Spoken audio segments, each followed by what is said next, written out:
Good afternoon, ladies and gentlemen, and thank you, Rini, for that kind introduction. And thank you very much for inviting me to deliver the summit keynote address and talk about the trajectory of the nation in the next 25 years and in the Indian Air Force in particular. Sorry, excuse me. Let me begin by what the Prime Minister had quoted just a few days ago. I need to read this. He said, "We have less time, but immense capabilities. We have difficult targets, but great courage. We have the goal to climb the mountains, but we will transcend even the skies." Very appropriate for today's theme. Let me begin by taking you all back as a flashback to 25 years prior to this day. 1998, I was a young pilot in a frontline combat squadron. But where were we as a nation in 1998? The Pokhran blasts had just taken place. India, as a country, was badly sanctioned. Mobile connectivity was a distant dream. All of us were still using dial-up telephones. I'm sure most of you would have still relied on the good old inland letters and postcards to communicate with each other.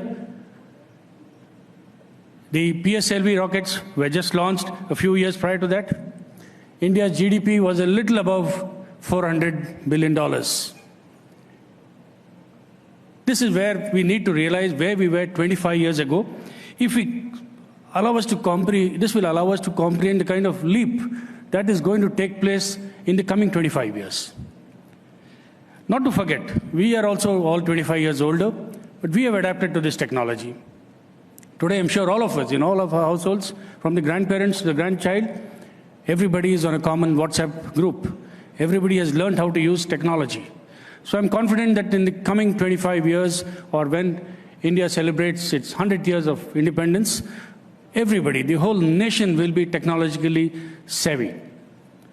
The fact that technology grows exponentially and not linearly should not be lost on us. What we will see that in the next 25 years, there will definitely be greater growth, the contours of which are going to be quite difficult to predict at this stage. When our nation completes 100 years of independence, we would be looking at a very different India, possibly one of the largest economies in the world, possibly a leader in many fields, but definitely a power to reckon with. And when I use these words, a power to reckon with, what are the attributes that go behind this statement to say that India is a power to reckon with? One such attribute, I would say, is to be able to reach a dominant position characterized by the ability to exert influence or project power across the globe.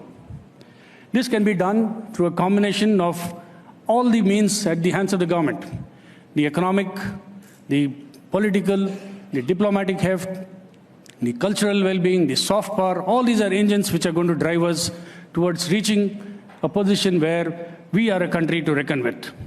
We already are the 5th largest economy, galloping towards being the 3rd largest in the coming decade.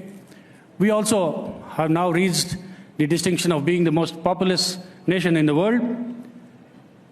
What we have to understand is, interestingly, this demographic dividend opportunity, which began from the year 2005 or 6 and go on till 2055 or 56.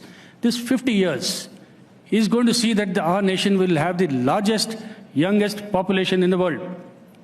This bulge in the working class population is something that we need to capitalize on and exploit to the fullest. Our economic progress, political stability, diplomatic deftness, and all this has put us on the center stage in world affairs. Added to this, definitely, is the combined military might of the nation. Today, the Indian Army is the second largest army in the world. The Indian Navy is the 8th largest Navy. The Indian Air Force is the 4th largest Air Force in the world. Combined, we form a very potent force that can definitely chart the future of this nation in the next 25 years. The Indian Air Force, I will now speak particularly about, has just completed 90 years of existence. It is the youngest of the service. And as we move towards celebrating our centenary 10 years from today, we need to transform into one of the most modern air and space forces. That is my vision and the dream. The Indian Air Force, like any other Air Force, is a very highly technological and capital-intensive service. And it will always mirror the trajectory of the nation as a whole. We have to keep this in mind, that apart from probably the development of the semiconductors or the chip, no other field has seen so much development in the last 100 years. Mind you, aviation came into being only in 1903, in the first flight of the Wright brothers.